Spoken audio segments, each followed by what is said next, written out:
So, good morning, everyone. Hope that you are safe and well. Wanted to make an acknowledgement. This is March 3rd of 2023, and we began our broadcast on March 18th, 2020. We are 15 days away from our 3-year anniversary, and around that same time, we'll come to our third siyum, our completion of the Torah for the third time. No one could have ever predicted what we would accomplish together, what we would become together. And it is to all of our credits that we have shown up, come to know each other on this very strange platform, built a community that is a very real one, where we offer comfort and we notice each other's presence and we notice each other's absences. It's not about the view count, which has stayed steady. It's not really about any of that stuff. It's about a community that we formed together from necessity and also with power and blessing.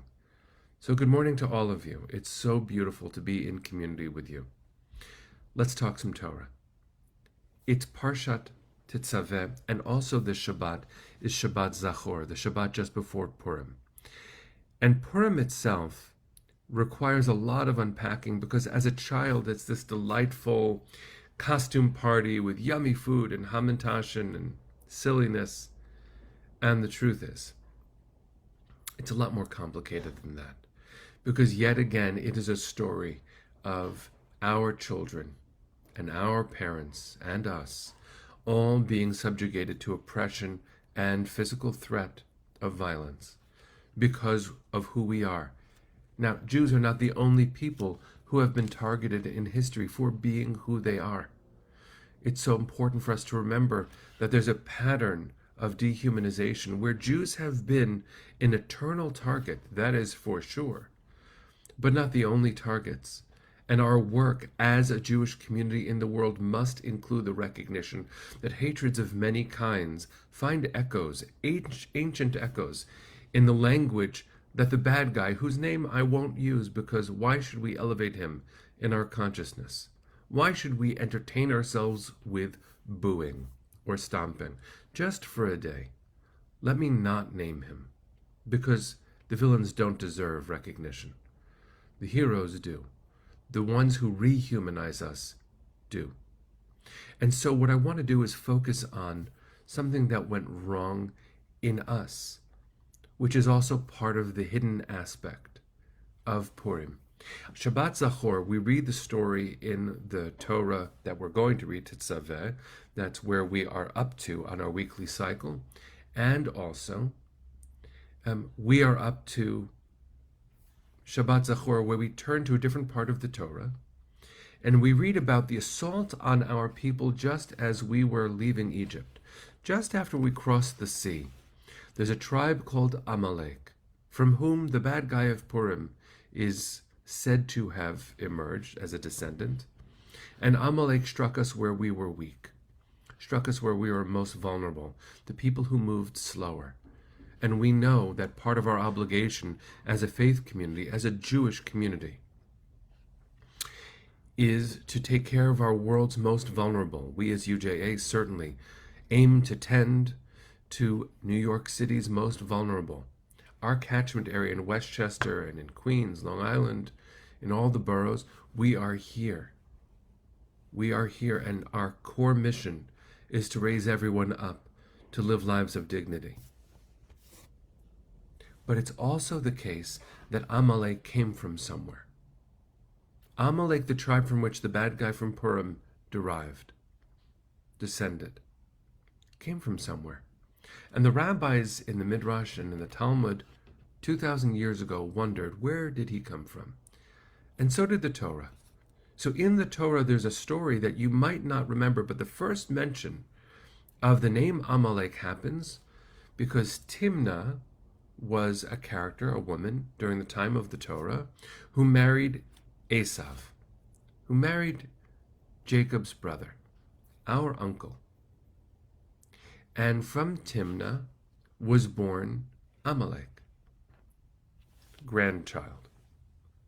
His name is listed in our family lineage. And isn't that interesting? Our arch enemy in the Torah, the one who sought to hurt us, is actually our cousin, once removed. In our hearts, completely removed somehow. But he's our cousin. And what does that mean? We are told this Shabbat, Shabbat Zachor, the Shabbat of remembering, Zachor et asher asa lecha Amalek. Remember what Amalek did to you. The rabbis do something very strange, though. They ask, how did Amalek get that way? They come up with a radical read. A legend. It's not in the biblical text. It's in the rabbinic imagination. And so what I want to ask us to do is to step into the rabbi's imagination. How did they come to this, what I'm about to share, this suggestion? Timnah, the woman who is the ancestor of Amalek, Timnah wanted to marry Jacob. She wanted to marry into the family. Some say that she wanted to convert to Judaism, though at that point it wasn't Judaism, it was Israelite family kin thing. And our ancestors, Avram and Yitzchak and Yaakov, did not accept her. So she said, better I should be a concubine to Esav than not be connected at all to the family. But the fact that she was rejected led to this deep pain inside of her, and that, coupled with everything else, led to the pain and enmity of Amalek toward the family. The rabbis of antiquity, this is not a modern read, the rabbis of antiquity say that Amalek is Amalek because of what we did to Amalek's ancestor Timnah. Think about what this means. Shabbat Zachor, remember what Amalek did to us. The rabbis go deep into that phrase. And they say, what did we do to co-create the problem that Amalek ended up being? Amalek is my cousin who hates me. But Amalek is my cousin. How did that hate begin? And what can we do to be a part of not recrimination, as we have seen this week in Israel, to everyone's incredible distress and pain? To our horror is hatred and recrimination of violence. It's so important, as Rabbi Cantorisa just pointed out. I'm just going to read her comment. I don't think that it's that strange. Sometimes we cannot conceive of how people think. We cannot conceive some people's behaviors, especially family. It's true. It's not that by delving into our family dynamic, our ancient dynamic, and exploring the possibility that we perhaps were complicit in how Amalek evolved. That doesn't answer it. It doesn't explain it. Even with the complications of family, our family members who sometimes act in inexplicable ways are responsible for their own actions. This does not reduce their personal responsibility. But it does tell us that the way that we interact with each other has consequences. Sometimes ripple effects that happen through time that we cannot read in advance. When the Torah says, Zachor et asher asa lecha Amalek, remember what Amalek did to you, remember that the ritual that has us read it this Shabbat before Purim was created by the very same rabbis who are willing to implicate themselves in the emergence of Amalek. This ritual is not only about remember what they did to me. This Shabbat, Zachor et asher asa lecha Amalek, remember what Amalek did to me, is wrapped up in how did Amalek evolve? How can we understand how Amalek evolved is a way of also addressing deep ills in the world, because I can see my responsibility in the face of hatred as being strong and having security, and that's the end of my responsibility. I could do that, but that's an insufficient Jewish response. The rabbis of 2,000 years ago and thought leaders of today, not only in the Jewish community, but speaking as a Jew from within the Jewish community, we see ourselves as potent We have the ability to be thoughtful in our response to the world, because I don't want to just patch up the wound. I'd like to help think about the disease. If we can not just address the symptoms, but actually deal with the inner disease, perhaps there can be less Amalek in the world. And if I can do something about that, and I don't, then I am implicated in what Amalek does in the world. Amalek isn't a tribe from the ancient past.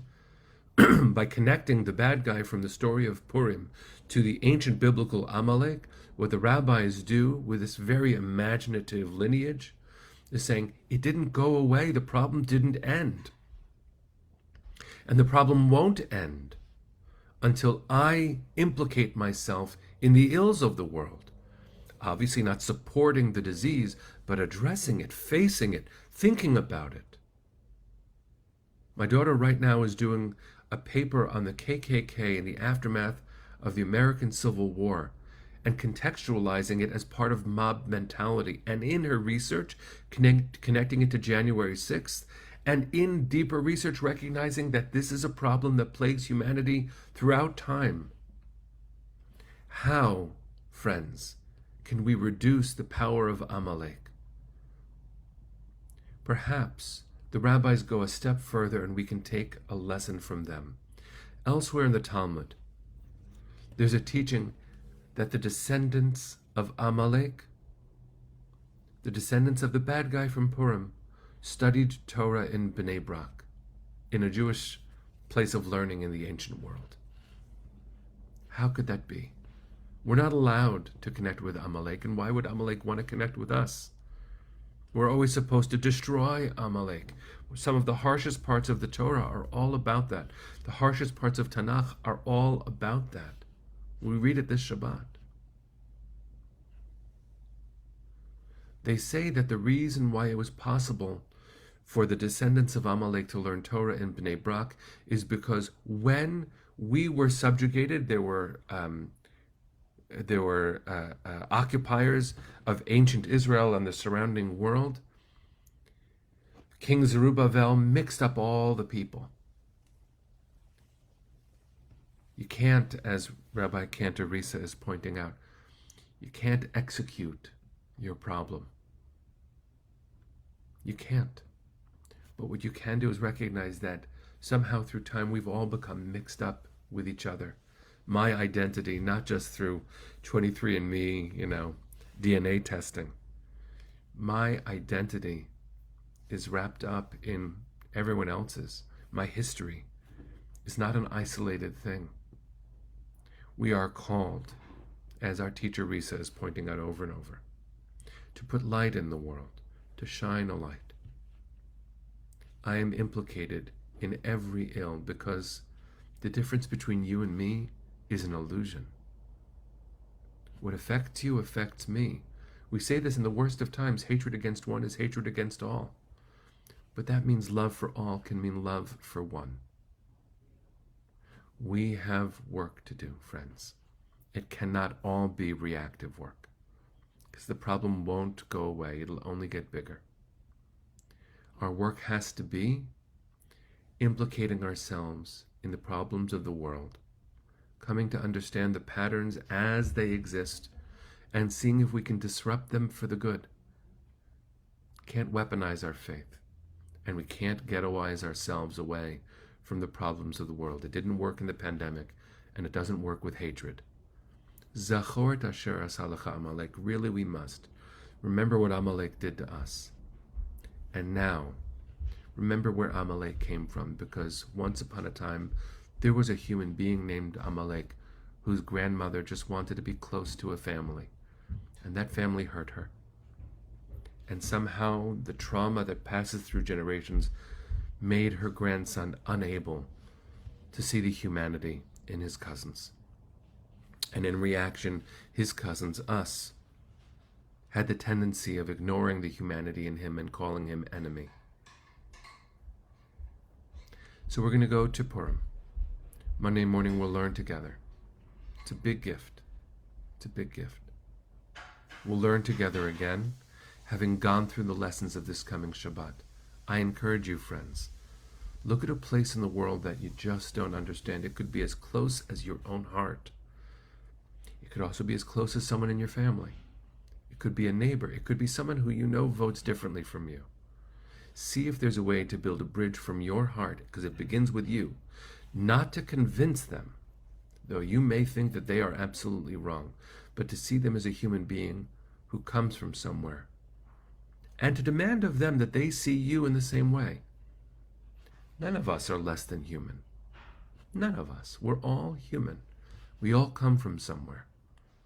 And our work in the world requires making friends.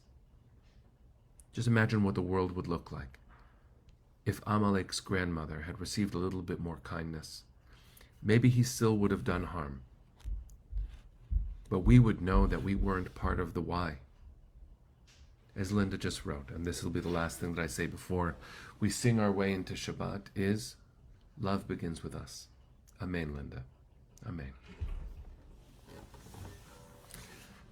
Let's sing our way into Shabbat.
Good jobs, friends. See you on Monday.